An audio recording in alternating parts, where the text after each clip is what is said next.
Welcome to Brookings. My name is Ron Haskins. Along with Richard Reeves, I run a center here called the Center on Children and Families. Thank you all for coming, especially showing up at 8:30.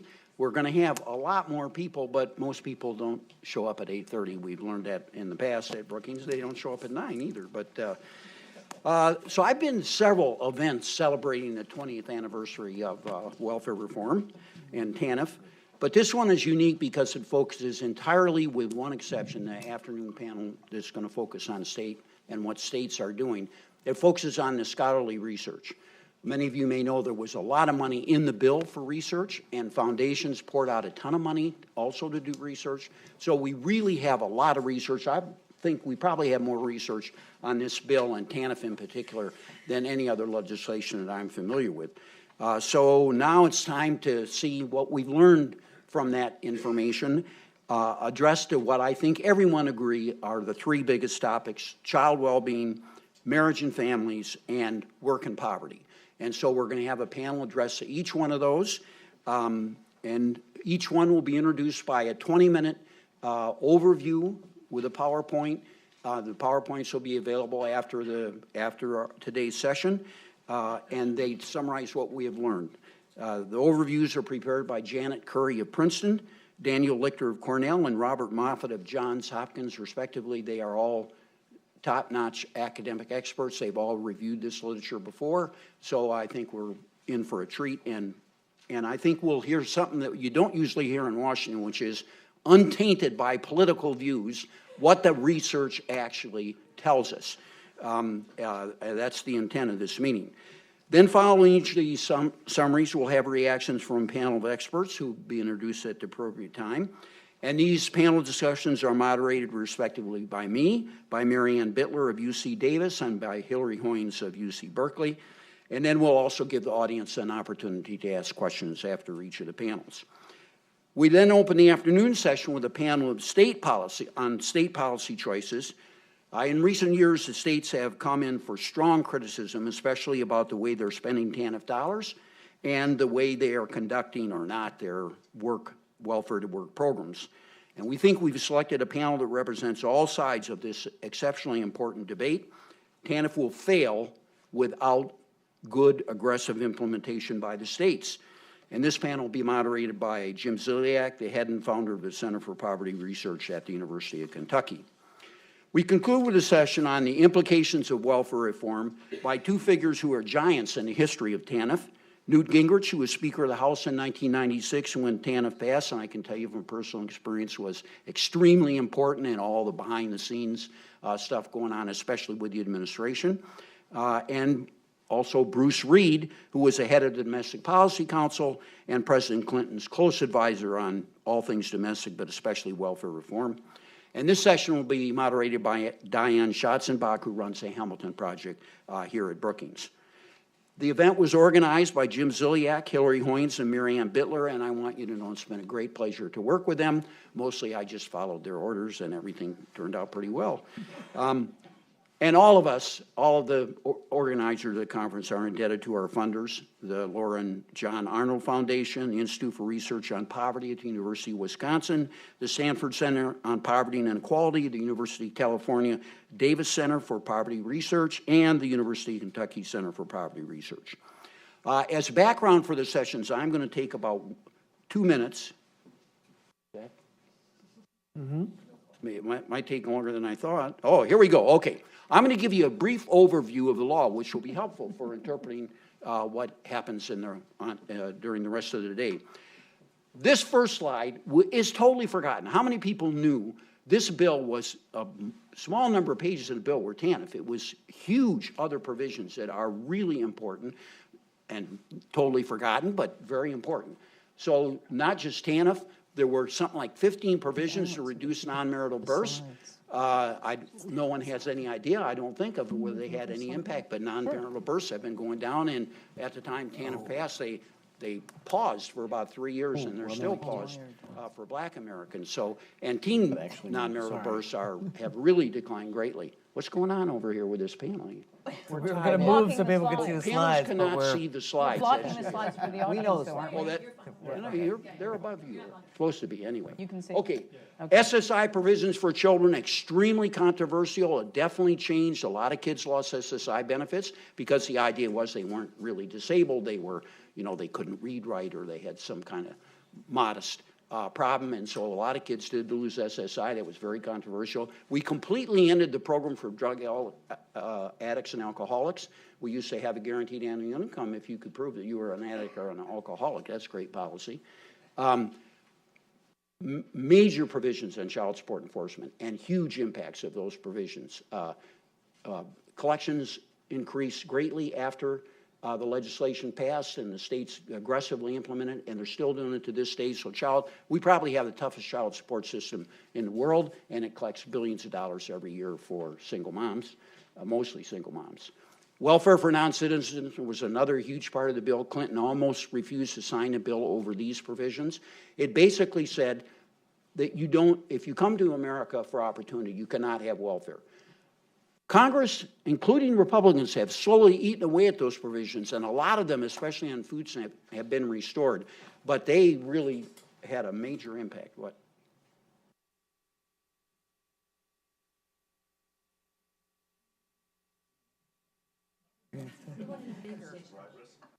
She's making it bigger. This does not count on my time. We created the Child Care and Development Block Grant, put all the money in one place and gave to the states and said, do the best you can with it with modest regulations, which many people didn't like. Introduced absence education, which to this day is very controversial. Charitable choice, which was hugely controversial at the time. I haven't heard a word about it in 2 decades. And the bill produced $54.2 billion in savings because a lot of people forget this, but we were in the midst of a huge attempt to end the deficit and reduce the nation's debt. The first bill that Clinton vetoed was in the context of a huge bill that had all kinds of deficit provisions in it. Now, let's talk for just a second about TANF. I think we can summarize TANF, something like 80 pages of legislation, in 5 points. The first one is, and the most important, it ended the cash entitlement. It explicitly said in the statute, people are not entitled to a cash benefit. They have to deserve it. They have to do something to get the benefit. They namely have to meet the state work requirement and a few other requirements. So that was a very big provision. Secondly, block grant funding completely changed the way that TANF, the old AFDC program worked. As you know, it was an individual entitlement, and if states added people to rolls, they got more money. If they got people off the rolls, they lost money because the federal government paid, roughly speaking, 45 cents on every dollar, and now they just get a fixed amount of money. This is still a provision, and I think it's very controversial. I think it deserves a lot more study than it has gotten. There are issues associated with block grant funding. Work requirements, of course, are the thing that people know about the best. Every state got to set their own requirements, and the states set very tough requirements, and some states have even made them tougher since their initial requirements in 1997. Probably the most important feature of the bill, and what accounts for all the action that took place at the states, were the sanctions. Every state also had to have a plan for sanctions, which indeed every state did. And some of the sanctions were really tough. States actually implemented them. I can remember a lot of conservatives in Washington said, states are never going to do that. They won't really implement this aggressively. They're not going to impose sanctions on single mothers, but they did, and there was a tremendous response, as many of you know. And then finally, the 5-year time limit was, again, a very controversial feature of the bill. It turned out not to be very important because hardly anybody was there after 5 years. So that provision turned out not to be of very great importance. So there's an overview of the bill that we'll be discussing today, and now we will turn to our first panel. The question we pursue on this panel is, how are the kids? And Janet Curry, the Henry Putnam Professor of Economic and Public Affairs at Princeton, who also directs Princeton's Center for Health and Well-Being, and in her spare time, she's also the chair of the Economics Department at Princeton. And I'll introduce the other panelists after Janet finishes her talk. Janet. Hey, thanks very much, Ron. I'm really delighted to be here and looking forward to what everybody has to say. And I think you're going to hear much more detailed discussions of the provisions of the actual welfare reform bill and the creation of 10F. But I'm going to try and look at the big picture. And what I'm going to argue is that in many respects, children are much better off today than they were in the 1990s before welfare reform, and especially poor children. Okay, so looking at welfare reform in a larger context, we see a lot of improvement. You can see this in mortality rates, and I'm going to spend a lot of time, relatively, in my 20 minutes, talking about that because we've been hearing so much in the media about increases in mortality inequality, and those are not happening for children, okay? The trends are good for children, and I'll show you that. Sure. But you can also see that in other metrics. As Ron mentioned, if you look at teen pregnancy, that's been going down pretty much over the whole period. You can look at high school graduation rates, test scores, things like smoking. And so I'll show you some of those metrics as well. And I also want to emphasize that these positive trends are generally more pronounced for more disadvantaged children, and especially for African American children. Things have actually gotten much better. And these positive trends have been almost completely ignored in public discourse. Okay, so a simple way to look at mortality differentials is to rank counties from the poorest counties to the richest counties. And then the counties have different size, and they're growing or shrinking over time. So we group those counties into bins, you can think of them, which each count for about 5% of the population. And you can do this using the census data and the vital statistics mortality data. So you can do it for every death in every county in the country. And so this figure is just showing that if you have 5% bins, you can't do this perfectly because some counties are bigger and some are smaller, but you have approximately equal size bins. Okay, so by focusing on these groups of counties, you avoid the problem that some counties are shrinking over time. Okay, so what do you get when you do this? All right, so in this figure, I'm going to spend a little bit of time explaining it. The blue triangles are mortality rates for these groups of counties in 1990. You can see that all of these lines are sloping upwards, and along the bottom axis, we have counties arranged by poverty level. Okay, so where it says 0, those are the rich counties, and where it says 100, those are the really poor counties. Okay, so mortality rates are always higher in the poorer places. That shouldn't surprise anybody. That's true everywhere. Okay. But starting with the blue triangles, then the green and the red are the mortality rates in 2010. The reason why there's two sets of dots there is because I've calculated them two different ways. In 2010, the census allowed people to pick multiple races, and you get a different mortality rate depending on whether you include the multiple race people or not. And it actually makes a really big difference for kids, which I think is interesting. So there's more and more kids who are being counted as having multiple race. Okay?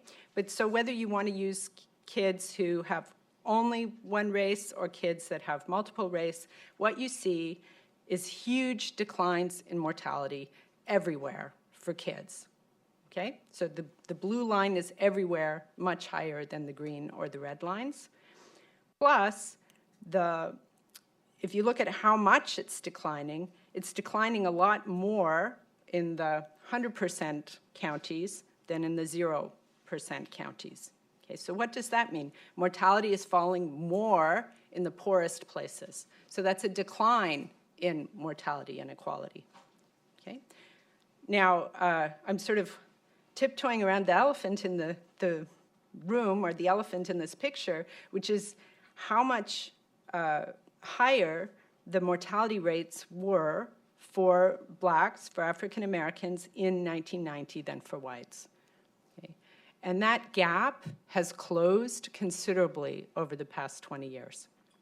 Okay, so I'm going to come back and talk about policies that I think may have contributed to that. But this is really a huge improvement for black kids over this 20-year period. Okay, so that's for the 0 to 4-year-olds. If you look at 5 to 19-year-olds, you see a similar sort of pattern, where here the thing that really jumps out at you from the figure is a very large decline in mortality rates for black males 5 to 19, right? And that decline is much bigger in the poorest places again, okay? So what do we keep reading about, right? In contrast, so this is from February of this year, this is a New York Times story where they say, disparity in lifespans of the rich and poor is growing, okay? So why do they keep writing this? Well, all of those studies that are looking at this are looking at life expectancy for people 45 or 50 and older. Okay? And then they're extrapolating from what's going on for 45 and 50-year-olds to say, you know, oh, our children are in big trouble. Well, you know, if you actually look at the children are doing much better, as they say, than they were in 1990.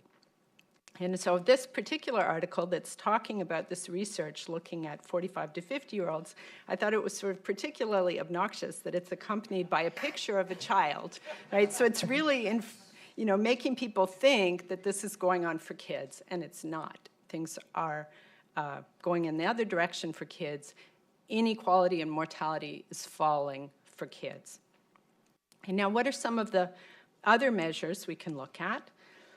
We can look at education, as I said, and so here's a figure showing the share of 24 to 29-year-olds with 4 years of high school or more. So obviously 24 to 29-year-olds aren't kids anymore, but that shows the cumulative effect of their educational attainment, and they should be finished their high school by the time they're 24 to 29.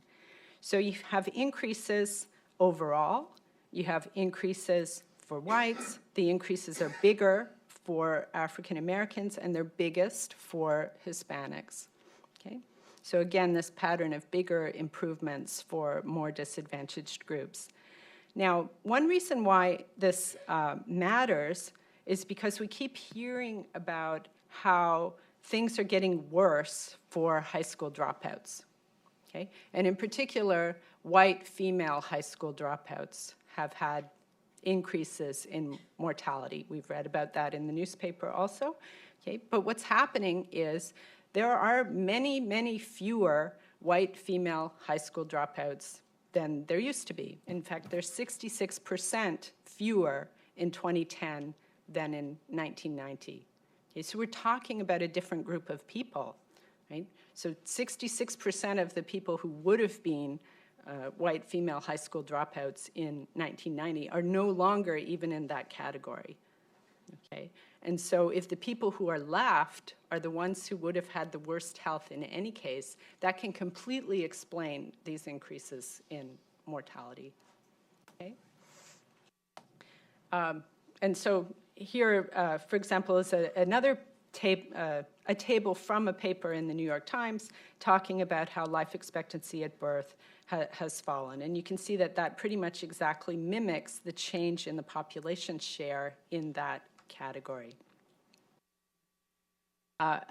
Other indicators that you can look at from other types of data sets, if you look at the Monitoring the Future data set, which is a survey that's been conducted for many years, you can look at things like the percentage of students who are reporting use of alcohol in the past by grade. So I don't want to say this is great. We're not happy that, 20% of our 8th graders report using alcohol in the past year. There should be 0, but it is declining over time. Similarly, if you look at the fraction of teenagers who are smoking, that has really declined very dramatically The bottom lines here are marijuana use, and I think this may reflect legalization in some states. You do see an increase in marijuana use, but it's pretty flat. Okay. Now, the smoking, I think, is really important because smoking is really a leading cause of ill health in this country, and it can have long-term effects. So even if you stop smoking, some of the effects of smoking are reversible and some of them are not. Okay? So if you look at the fraction of people who ever smoked, among older people, where you see those increases in mortality inequality, especially for women, what this figure is showing is that people 50 plus, there's a gap between richer people and poorer people in whether they ever smoked. Okay? But for men, both of those groups are becoming less likely to have ever smoked over time. For women, you see that black line on the left is actually upward sloping. So what that means is that over time, poorer women are actually more likely to report that they ever smoked. And that's because poorer women kind of didn't get the memo when the Surgeon General's report came out in 1964. Everybody else started reducing their smoking, and poor women kept increasing their smoking. Okay? But then if we look at younger people, the ones that those monitoring the future trends apply to, we see a real gap that there are many fewer people who ever report smoking. Okay? So what that means looking forward is those people should be much healthier. Okay? Ron had mentioned the decline in teen pregnancy, which is really stunning, and again, is much greater for African Americans who started in 1990 with 116 births per 1,000, 15 to 19, so a really high rate, which is down to 41.7 by 2013. Okay, that's pretty much a continuous decline.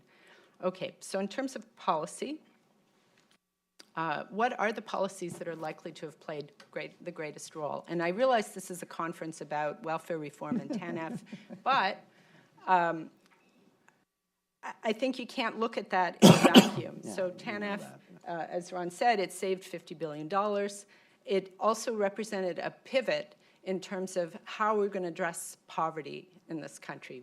Okay, so the idea was, okay, we're not going to give people cash anymore. What else are we going to do instead? And so some of the things that we did were, first of all, expanding health insurance for poor pregnant women and children who are now adults and who are benefiting from having had that health insurance their whole lives.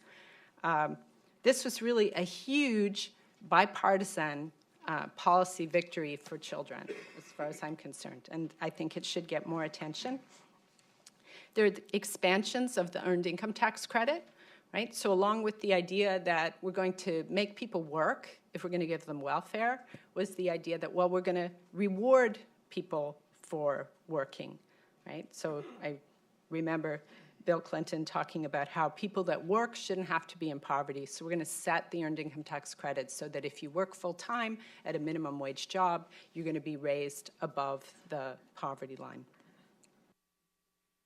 Expansions of SNAP, which used to be called food stamps, seem to have been important. And expansions of public preschool. So again, Ron mentioned the fact that states were given incentives to expand their child care programs. And many states over the last 20 years have developed their own public preschool programs. And the number of slots in those kinds of programs are now higher than the number of slots in Head Start. So in many cases, those state programs are quite similar to Head Start in terms of the way that they're organized, but the states are now accounting for a much greater share. And so just in terms of number of dollars, you can see that the increases in Medicaid spending are kind of the elephant in the room here.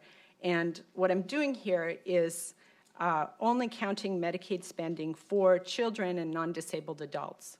Okay? Because a really confusing thing about Medicaid, whenever you see figures about Medicaid, they're always astronomical. And that's because Medicaid is really three different programs. It's one that funds health care for poor women and children, one that funds health care for the disabled, and one that funds health care for elderly people in nursing homes who've spent down all their assets. Okay? And so even though the greatest number of people are the poor women and children, all the money is going to the disabled and the elderly people in nursing homes. Okay? So if you look at the amount of money that's spent on basically women and children, it's a very small share of the overall Medicaid pie. Okay, so I'm going to spend a little bit of time talking about Medicaid. I only have a little bit of time. But I think it's really important for what we're seeing in terms of these positive trends. Okay, so how did this work? The states were first required, or first given the option and then required to expand Medicaid. But the states took up these requirements at different rates so that there's a lot of staggering over different states that you can use to try and identify the effect. Basically, what this figure is showing is the fraction of kids eligible for Medicaid went up first for the youngest kids and then eventually for the older kids, the 13 to 17-year-olds. And by the end of the period, half of the younger kids were eligible for Medicaid, and more than 40% of the older kids were eligible for Medicaid. Okay, so half of the young kids in this country are eligible for public health insurance, and that has nothing to do with the ACA. That's expansions that happened quite a while ago. Okay. Now, these expansions only applied to children born after September 1, 1983, for reasons I never understood. And so you can use that discontinuity to try and see what is the effect. So as I said, now these kids are adults. There are several papers following this cohort of kids that got coverage and comparing them to the cohort of kids born just before. And if you look at that, this is, for example, a paper looking at hospitalizations for chronic illnesses in Black children. And so the positive part of the line here is the kids who were born after September 1, 1983, and therefore eligible for public health insurance, and the higher dots on the other side are the kids who are ineligible. So you can see in the figure the clear drop in hospitalizations, which corresponds to an improvement in health. Okay. So what I like to call the sort of bright bottom line here, in contrast to what you normally expect economists to say, which is some dismal thing, right? We're dismal scientists. Okay, so in contrast to that, I think what this shows is that even in a time of growing economic inequality, there were strong improvements in the welfare of the young, including very dramatic reductions in mortality. And I like to start with mortality because that's pretty unambiguous, right? If kids are not dying, that is definitely good. Improvements were often the greatest among the poorest and among African Americans, and so this suggests that public policy may be able to effectively buffer the health effects of economic inequality and improve the lot of poor children. Thank you very much. All right, so now we're going to have some responses from our distinguished panelists. Jean Wallenfogel, who's the Compton Foundation Centennial Professor of Social Work, Prevention of Children and Youth Problems at Columbia. How long did it take you to memorize that? I still haven't. And then Lonnie Berger, the Director of the Institute for Research on Poverty and a Professor at the University of Wisconsin-Madison. And Robert Dorr, the Morgridge Fellow in Poverty Studies at AEI. Why don't you go first, since you already have a mic and we won't waste time that way? You mind? Sure. Janet, Lonnie, me. So I think we're all mic. Hey, okay, we're all all set set. on Okay, going good. on. Yeah, Okay, so- go ahead. Okay, well, thank you so much for inviting me to be here, and it's a delight to follow Janet after that wonderful presentation. So with colleagues at Columbia, I've spent quite a bit of time over the past few years working on using the improved supplemental poverty measure to provide a more accurate picture of poverty trends over time. And that work clearly shows the important role played by the safety net in reducing poverty since the War on Poverty and since welfare reform. Our estimates have poverty falling by about 40% since the War on Poverty, with a big part of that occurring since welfare reform. So absolutely in line with Janet's presentation and her bright bottom line about big improvements for children, and especially for African American children. I think it's really important that we document that success and that we celebrate it. But as we look ahead to the next 20 years, we should also talk about what's missing and what the next step should be. So I'd like to use my 5 minutes to talk about that. I'm going to simplify things by considering families separately as employed or not employed, although, of course, we know people move back and forth, and there's a large group now that's unstably employed.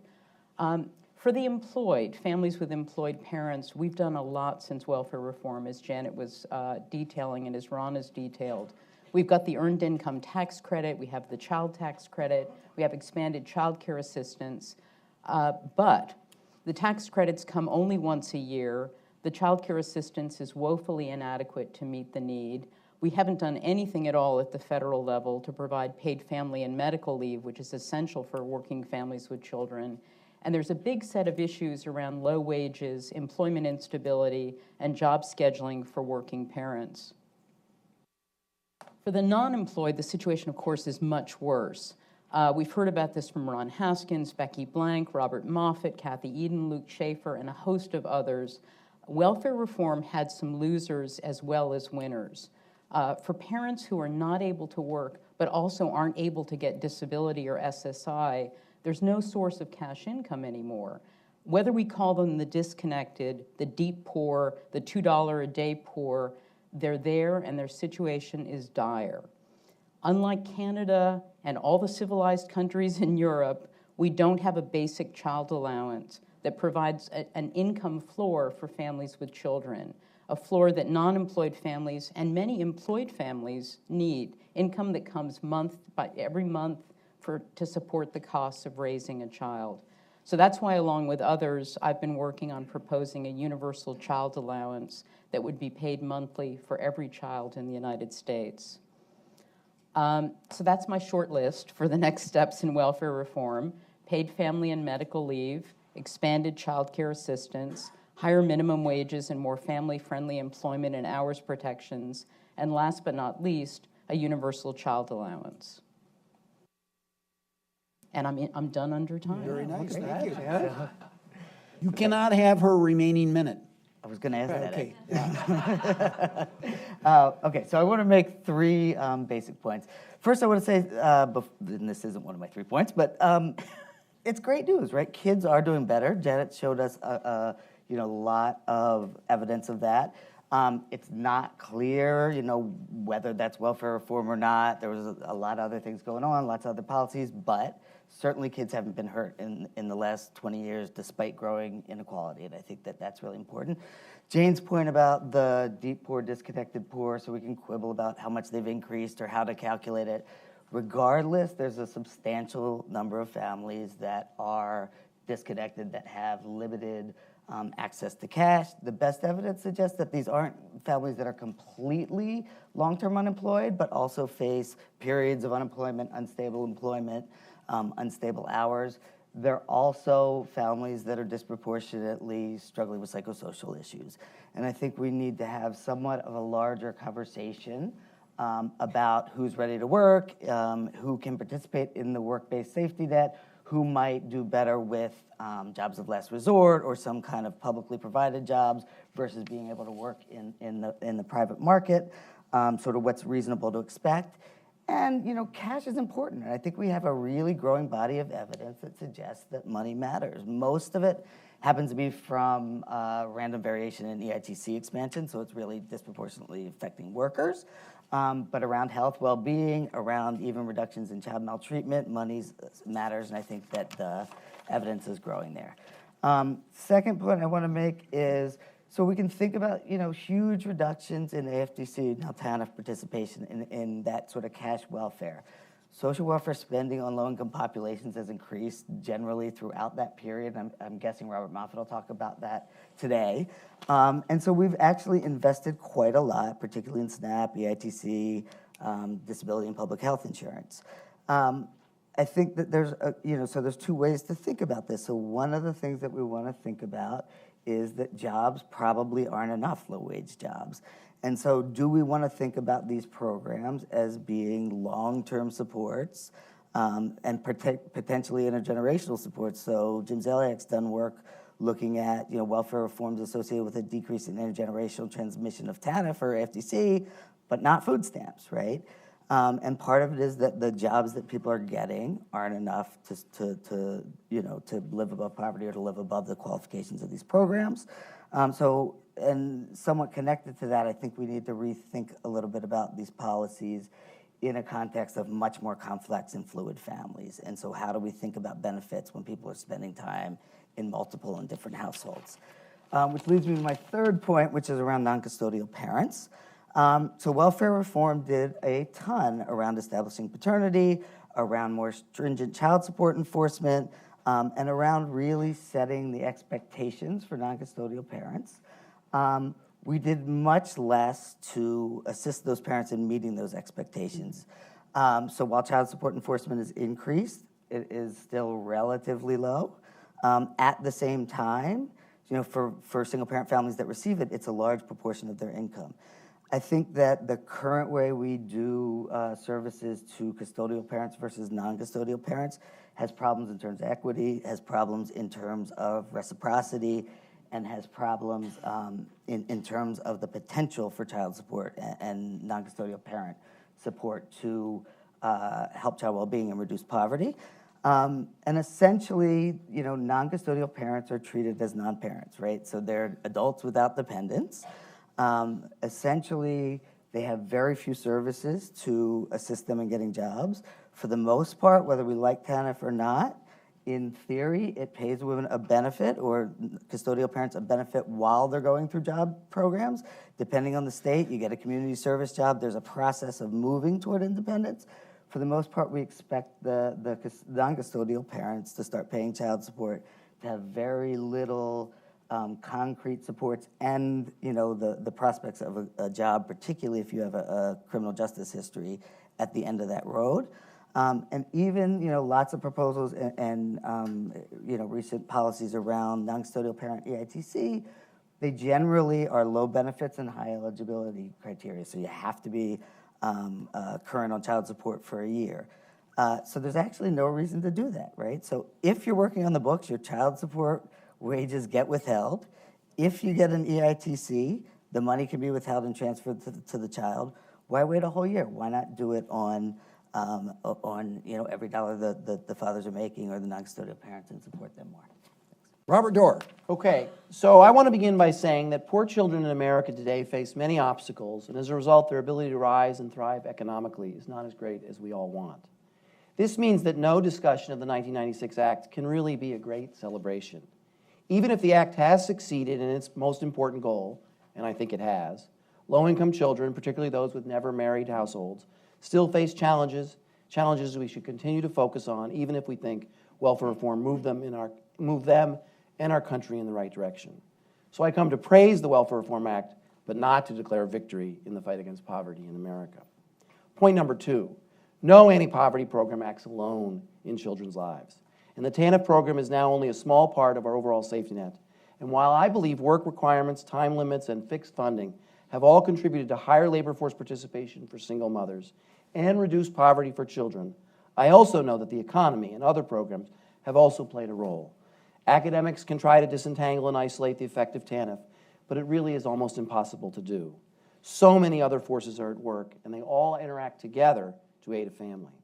It is the combination of TANF work requirements, greater child support collection, more EITC, and more public health insurance, and more SNAP, and more earnings, which have helped poor families become better off than they were in 1996. Third point, we need to be clear about what TANF's goal is.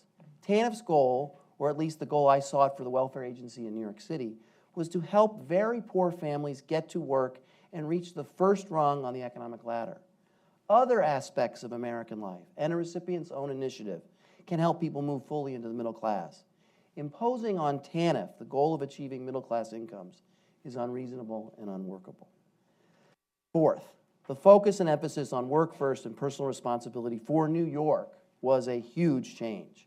No state or city was as infected by the rights-based welfare of pre-1996, and I think no state benefited as much from the responsibility focus of welfare reform. The fact that New York City ended the period with the lowest child poverty rate among our nation's largest cities shows the extent to which we have benefited more than others. My AEI colleague, Angela Rashidi, will shortly come out with a paper that looks at the Columbia-anchored poverty supplemental measure and shows that in the period between 2005 and 2014, poverty declined by 5 percentage points in New York City. Finally, when you think of child well-being, it is all-encompassing. And in New York City, in food security, in child welfare, in school readiness, in school performance, in teen pregnancy, there is a lot of evidence that child well-being got better in the years after 1996. Only in homeless housing, where the city's very tight housing market, partially caused by a growing population, led to a big increase in family homelessness, was there a notable move backwards. Now, TANF cannot take the credit for all the advances, nor should it take the blame for the increase in the shelter census. But certainly our broader approach to require work and reward work improve the lives of many New Yorkers. So where do we go from here? No public policy is perfect, and TANF is no exception. I wish the federal block grant came with greater requirements that more of the money be spent on TANF-eligible families. And I wish the work participation rate was not as easily manipulated by the states. But I believe other safety net programs have bigger problems and offer greater potential for improvement and should be given priority by Congress. Most of all, we need to expand work programs for poor men and especially poor non-custodial parents. Child care funding should be increased, and the program needs to do more to help families choose quality providers. I would extend the child support enforcement cooperation requirement to SNAP single-parent families. I would expand nurse-family partnership programs. I would do more to help SNAP recipients get to work. I would fix the error rate in the EITC so that we can then increase it for childless adults. And I think we can be way more effective in combating abuse in provider fraud in Medicaid. And finally, I would require the states to devote special case management attention to single-parent families on SNAP who report no earnings and are not on TANF. Those are the disconnected moms. We know where they are. They're on the SNAP program. We ought to be looking into what's happening.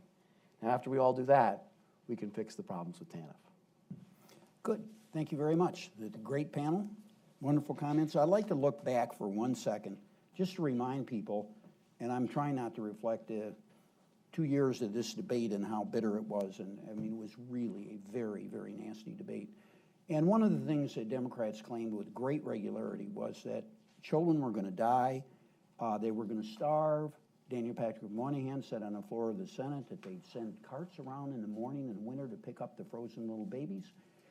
So it was really a bitter debate. I think this panel shows 2 things. One, that kids are not worse off, they're better off. It's not necessarily tied to TANF. Some part of it may be tied to TANF, but secondly, that we still are not doing a great job by our kids. They still have a lot of needs. We could improve our policies greatly, especially if we could make more progress on the agenda of more people working and then supplementing their income, which is the single best thing we've done to reduce poverty. Does anybody disagree with that on the panel? I would only say one thing in the defense of Daniel Patrick Moynihan and John Lewis is I'm not so sure they knew that there was going to be this big expansion in public health insurance, for instance.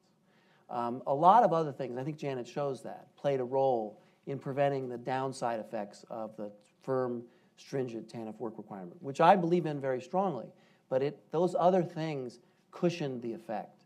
So your correction would, go ahead. And I think all of us underestimated what the employment rates of single mothers would be. I mean, we had plausible estimates based on previous experiments, previous evidence, and all of us underestimated how much single parents could increase their work effort. And I don't think any of us foresaw the booming economy that was going to be happening in the late 1990s. So these women were pushed off of welfare into an economy that really needed them and wanted them. And a lot of them went into the nursing assistant sector where maybe they were benefiting at the other side of the Medicaid expansions because maybe there was more demand for nursing assistants because that was the #1 job. We sort of forget. Now we think about all these single moms working in the retail sector in these very unstable, very variable hours jobs. But in the era 20 years ago, they were going into nursing assistant jobs, home care attendants. There was a big boom in demand for that. We were just sort of coming to terms with the elderly population. So these are forces that I think none of us foresaw. And the EITC was kind of a sleeper program, right? In the sense the expansion into the EITC did start at the same time, but nobody really understood how it would grow and what an impact it would have. So I think some estimates are that the EITC had more to do with luring single women into the workforce than TANF had to do with throwing them off, right? So you were actually doing better with carrots than with sticks. No, that's absolutely right. And we know from work on the EITC that the way single moms used the money, they knew it was coming, and they used it to pay for their clothing and their footwear so they could go to work, for work expenses, for transportation, and to pay back bills. So EITC provides a cushion where you can let your bills run up for a few months so you know it's coming. So I think once the word got out that this was, a benefit you could count on, people adjusted to it. But I I think should there's- also say that the transformation of the welfare offices in New York City from income maintenance offices to job centers sent a very strong message that was very immediate in poor families' lives. And so it's a push and a pull, and I think they're both important.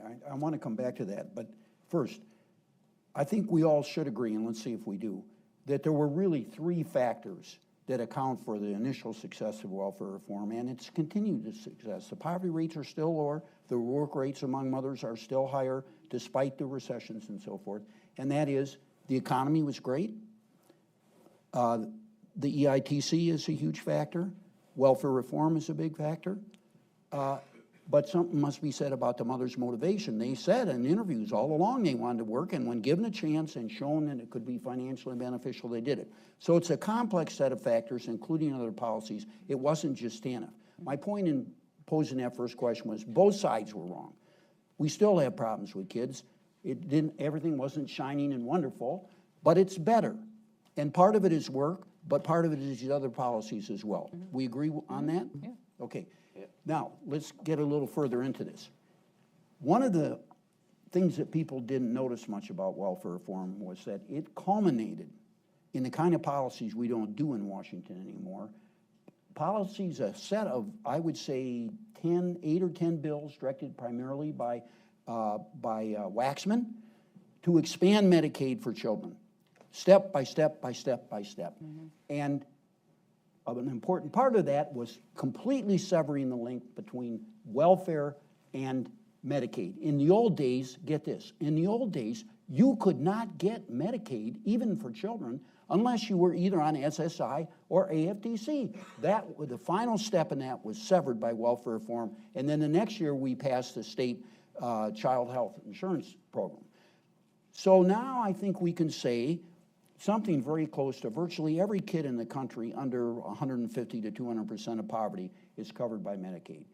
This suggests, does it not, that a big focus of our policy should be that in every state, kids up to some 150% or 200% of poverty should have Medicaid coverage and will continue to get the kind of results that you showed on mortality and other measures? Yeah, I think this is huge in the sense, there is a real risk of backsliding on that, and people just don't know about these success stories. So I don't want to sound like Pollyanna. It's not like I think everything is wonderful now, but if you don't recognize the progress that has been made, then people will not value the programs that are responsible for the progress. So Medicaid now is covering 40% of the births in this country. And every kid that's paid for under the Medicaid program, then they're covered for their first year of life. And then, a large share of those kids go on to continue to have Medicaid coverage. And it's one of the things where the statistics aren't that great because since providers know that they can get reimbursed by the Medicaid program, people don't necessarily always have a valid card. Right? But if they go to the hospital, they can still get services because the hospital knows that it's going to be paid for by the Medicaid program. Okay, so there's also been a shift in the way that providers care for low-income people because they don't have to worry about eating the cost. Okay? And I think this has just been a sea change in the way that kids are treated. Even before the Affordable Care Act, the uninsured rate in New York City for children was less than 6%. So what Janet said about poor children having this enormous expansion of health insurance coverage well before that, during the welfare reform transition period, was extremely important. But it also does point up the enormous imbalance in investment. I mean, in New York City, it's $25 billion a year for the Medicaid program, and 3 for food stamps and less than 1 for TANF. So Medicaid, in addition to covering a lot of kids, soaks up a lot of money. Yeah, although, like I said, you really have to be careful. I mean, in a way, the biggest thing that you could do for the Medicaid program for women and children would be to peel it off and call it something else. Because most of the money is not going to the kids. And so people keep looking at those numbers and they say, you know, oh my God, the Medicaid rolls are going through the roof. We've got to do something about this.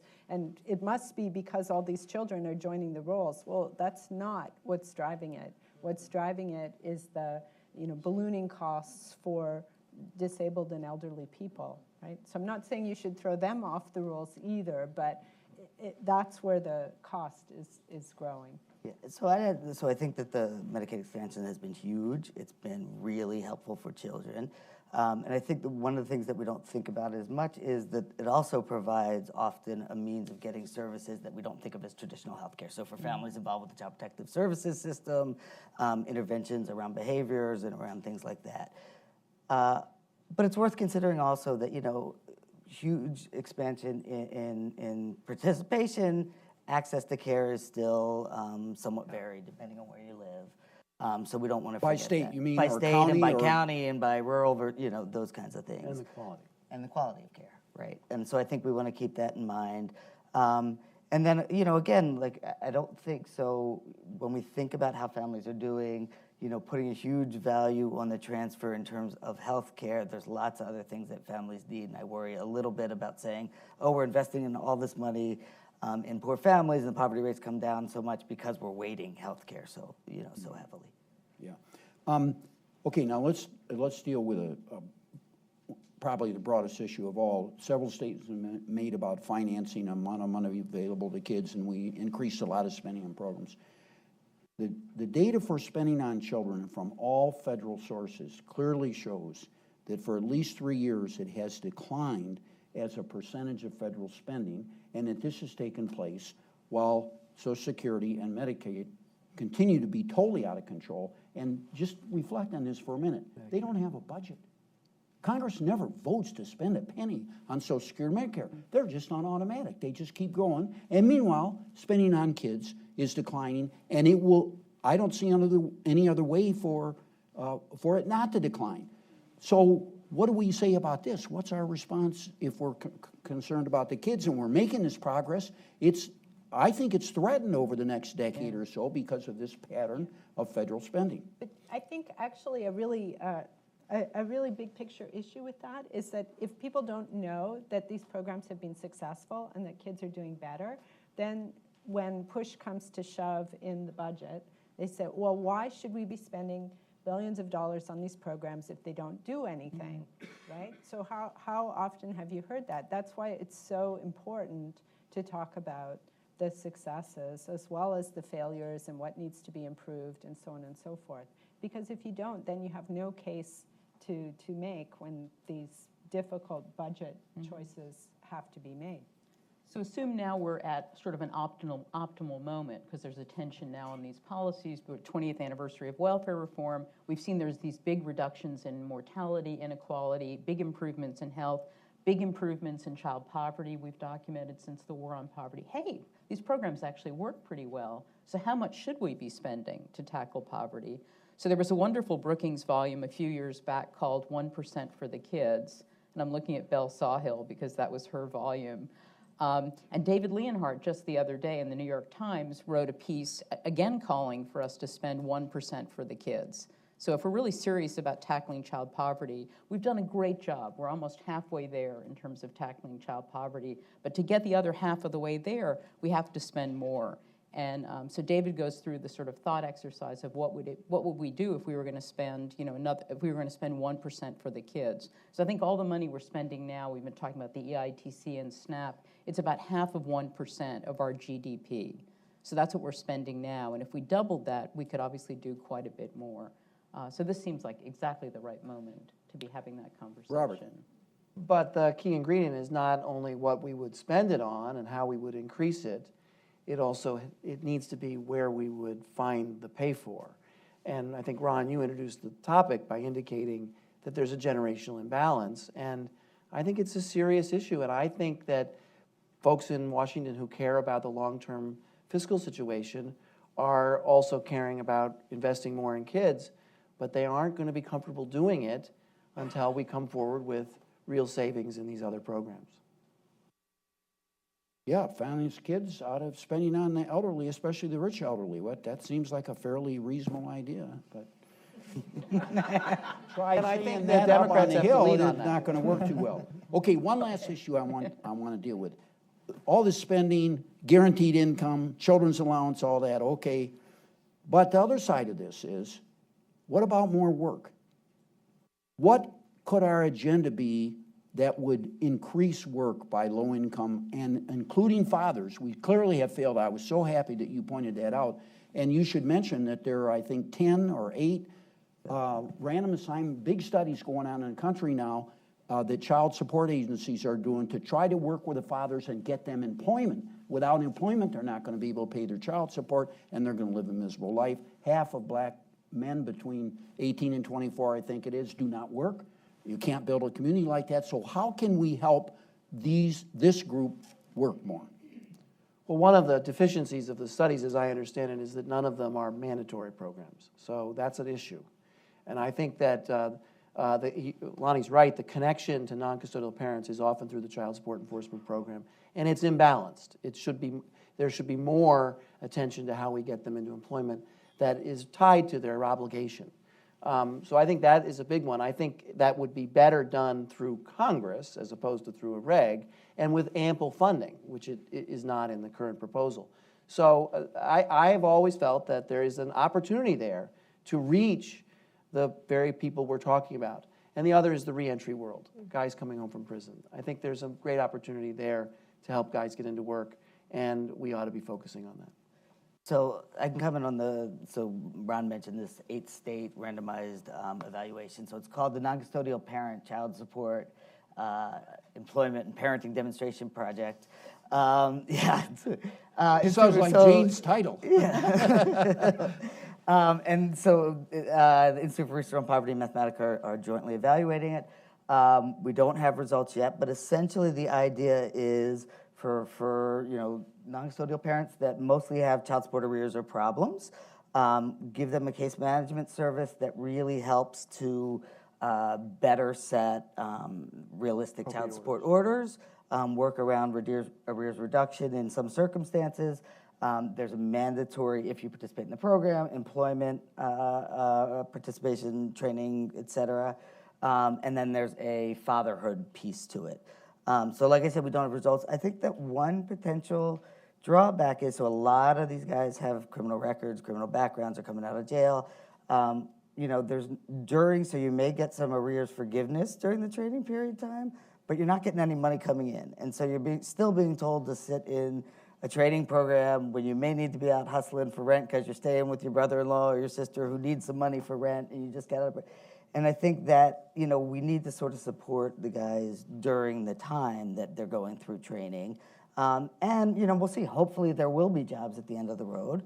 But I think that's a great place for private sector partnerships, or really getting local employers or big corporations on board to give trial jobs. Maybe they need to be subsidized, but making sure that we actually have some jobs at the end of the training. Go ahead.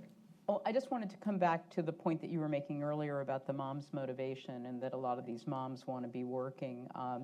I commented yesterday on a great new paper by Danny Schneider and Kristen Harknett about workers who are working unstable and variable hours. And not only were they concerned about the lack of advance notice and their hours changing week to week, but a consistent theme for these low-wage workers was that they're not getting enough hours. They would like to work more hours. They're not getting enough hours from their employer because the employers are keeping this pool of workers who are all on short hours contracts. So I think we have to look at the employer side as well. I guess on a more positive note, the trends that we've been talking about in terms of increased educational attainment and kids improving their skill levels, eventually that's going to feed through. We're going to have higher skilled workers who are going to be more in demand on the part of employers. There is a role for education and training here. So, Ron, I feel like we would be remiss if we didn't say anything about disability. because a lot of these people who want to work may have some kind of disability, and the way the system is set up, it's so difficult to get onto disability, and then if you go to work, then they'll take it away, and you might never get back Plus on your it Medicaid. again. Right, plus your Medicaid. So you by going to work, you risk losing your stability and your health insurance. And that's just not a sensible system. I think there's many people who could work at least part of the time. Maybe they can work this month, but they can't work next month. And just trying to have some kind of system that would support people to work rather than penalizing them when they try is really important. Okay, let's go to the audience. A microphone will come around, and you tell us your name and where you are, and then ask a question. Keep in mind, we're definitely going to have a lot of questions. We'll be able to get fewer questions in if anybody gives a speech. Please don't do that. Ask a question. Start with a lady right behind you. Thank you very much. I'm June O'Connell. It is not cheap to be poor, and it is not cheap to be on welfare. So I wonder, in the terms of either this panel or the day, if someone would address sort of like the shopping cart. If I were a on welfare person in West Baltimore, how much it would cost me to get baby aspirin, how much it would cost me to get milk, how far I'm not talking about food deserts, I'm talking about the cost. Because it seems to me that a component that's often missing is that it is expensive to be poor. You don't get to go to Costco and get toilet paper in bulk. So I wonder how you would fit that sort of question of the expense of being poor for Panel. basic items.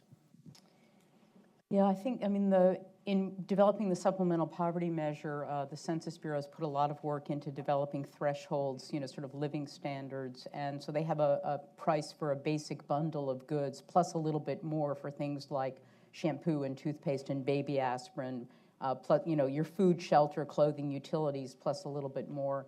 And it's not cheap. I think it's about $500 a month per child. Is what we're talking about. And there's no state that would have welfare benefits anywhere close to that.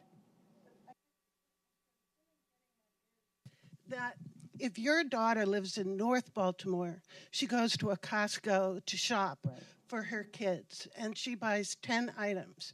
But if she lived in West Baltimore, next door to Freddie Gray, she would go to a 7-Eleven or an inner city CVS, and she Okay, would so buy what, 10 what's items. the solution to so- that? Well, actually, I don't know that there's very much good data on that. So I have seen some studies trying to look at that, mostly in the context of food deserts, because there's been so much publicity on that. And they don't actually find that much evidence of the food deserts or that the difference in cost is that much. So this is something that people are always talking about. And maybe it's a big problem, but we don't have data documenting that it's a big problem, and so that's why you find the panel not really being able to give you it. Like, we don't actually know that it's a thing, so we don't know what to do about it. Another question, right here on this.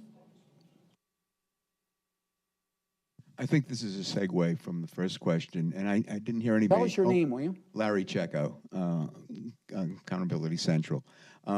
Housing never came up here. And I think it's part of what this lady is talking about as well. Our housing policies over the last 30, 40, 50 years since the Great Society movement has created islands of poverty, islands where these people are actually isolated from all opportunity, not only food, but jobs and healthcare and all the rest of it. So I think housing has to be a part of this, and I would wonder if somebody could address that. Anybody want to make comment on that? I can talk about that a little bit. I mean, one of the things that's happened is that federal policy has really gone away from projects or project-based assistance to voucher-based assistance. Right? So almost all the new spending is on Section 8 vouchers and other similar programs. Local governments are trying to encourage mixed income developments through various kinds of subsidies to developers.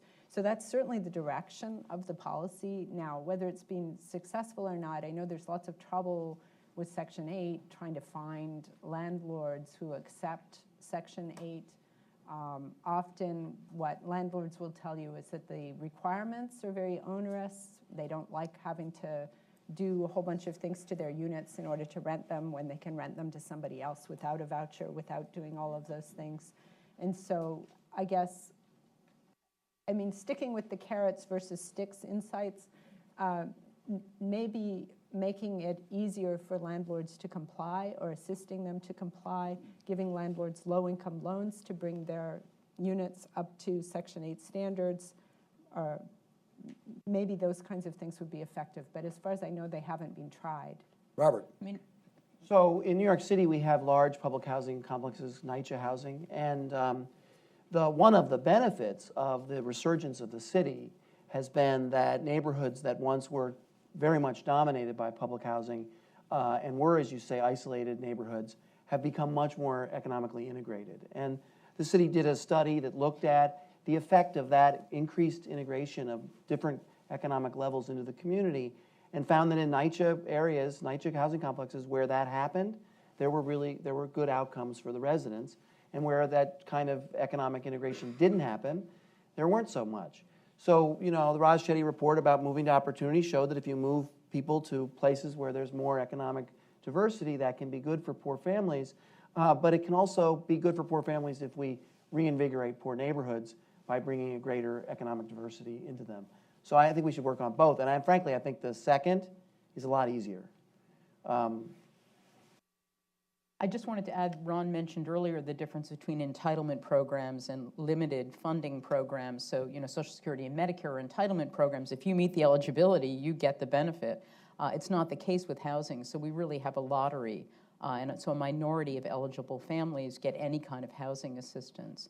And so we haven't dealt with that fundamental problem with the housing subsidy system. Unlike other countries that have open-ended entitlement, if you're low income, you get help with your housing costs.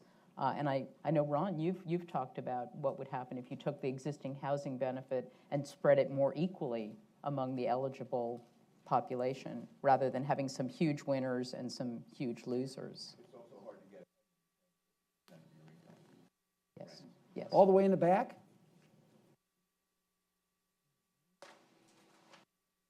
Hi, my name is Karen Nelson. I'm in commercial real estate, and I work with a lot of affordable housing developers, but I also work with a lot of associations and nonprofits who work with the underserved community, single mothers, the whole gamut. It seems to me, in talking with the recipients of these benefits, that the one thing no one has ever said to them from the first days of their education is, all work is valuable. You do not need to go to college. There are lots of jobs out there where employers would be delighted to have you. Here's what those jobs are. You know, we're desperate for people who know how to You need to get to a question quickly. who know how to fix Metro. We can't find it. We can't find qualified construction Actually, people. not an insignificant point. So is there a way in our education system to stress all kinds of work from the very earliest stages of education? Well, I actually think this is an important point in the way in which the federal government and state governments implement these programs. I believe that a message from Mayor Bloomberg, for instance, which was his total message, was that every job is a good job, helps encourage people to move into the workplace and then leverage the low wages with the work supports that make their material well-being much better off than the wage alone would allow. If, on the other hand, you do have the rhetoric of entry-level jobs or minimum wage jobs are bad jobs, then you're going to have less likely for people to take those jobs and take advantage of this system that Ron Haskins and others built, along with Congress and the White House. So I think it's very important that we celebrate the benefits of work in not only in the wages provided, but in the subsidies that make those wages go further, and in the dignity and structure that that brings to people's lives.